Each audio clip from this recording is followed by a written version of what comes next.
Hello viewers, আজ আপনাদের সাথে আমি অ্যাডোবি স্টকের একটা টুলের সাথে আমি পরিচয় করে দিব। হয়তো আপনারা অনেকে জানেন অথবা অনেকে জানেন না। যাই হোক, যারা জানেন না তাদের জন্য এই ভিডিওটা। তো টুলটা হলো গিয়ে এখানের মধ্যে আমরা যে অ্যাকচুয়ালি আপনাদের সাধারণত আমাদের এখানে যে প্যানেলটা থাকে এটা এরকমই থাকে।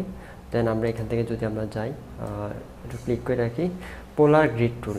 তো এটা কাজ কি দেখেন, আমি এখান থেকে টুলটা নিলাম, নেওয়ার পর আমি কি করলাম, একটা ক্লিক করলাম। ক্লিক করে কিন্তু আমরা এখান থেকে আমাদের চাহিদা মতো অথবা আমরা ইয়ে করে কাস্টমাইজ করে নিতে পারি, ঠিক আছে। বাট আমরা যদি এখান থেকে কোনো কিছু না সেট করে দিই তাহলে কি হয় দেখেন। তাহলে আমি যদি এখান থেকে জাস্ট শিপ চেপে ধরে যদি একটা টান দিই, দেখেন একটা গ্রিড ক্রিয়েট হয়েছে, তাই রাইট। আচ্ছা, এখন সাপোজ আমাদের আরও কাস্টমাইজ একটা গ্রিড দরকার, সাপোজ আমরা এতগুলা ঘর দরকার নেই, ঠিক আছে, আমরা একটু কম অথবা আমরা একটু বেশি নেওয়া লাগবে। সেক্ষেত্রে আমরা এটা আমি ডিলিট করে দিই। সেক্ষেত্রে আপনি যেটা করবেন, এখানে যখন ক্লিক করে একটা টান দেবেন নিচে, তখন আপনারা যেটা করবেন এখান থেকে যে অ্যারো যে লেফট অ্যারোটা আছে সেখানে চাপ দেবেন। চাপ দিলে দেখেন একটা করে চাপ দেবো, দেন আবার একটা করে কমবে।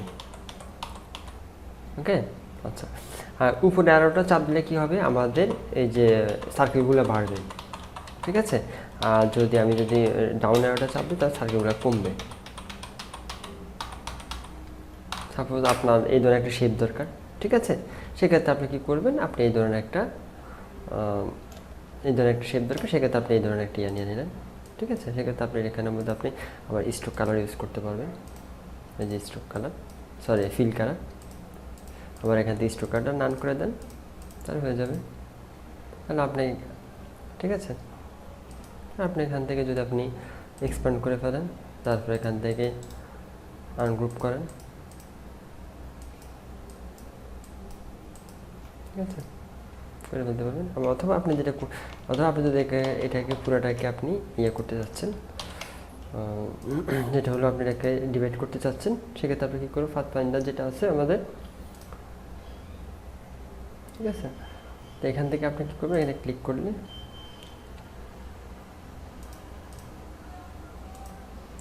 ওকে, সমস্যা নেই।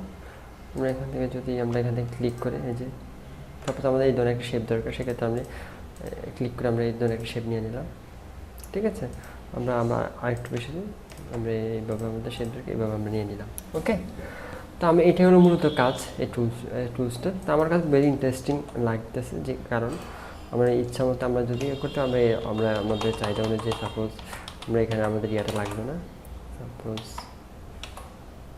দরকার নেই, আমরা এই ধরনের একটা নিয়ে নিতে পারবো।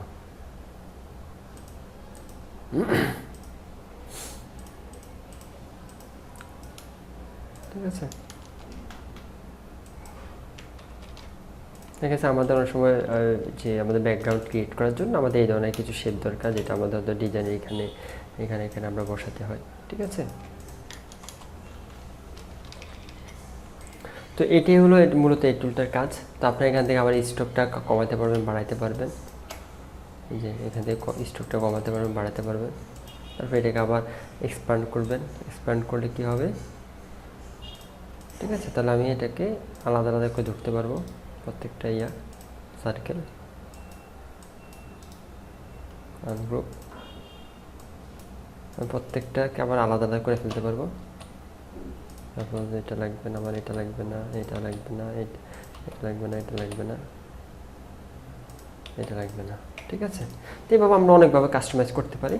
তো আমার এটাই হলো এই টুলসটার কাজ। তো আমার মনে হয় আপনাদের খুব ভালো লেগেছে ভিডিওটা। তো যদি ভালো লেগে থাকে আমার চ্যানেলটা সাবস্ক্রাইব করবেন। আর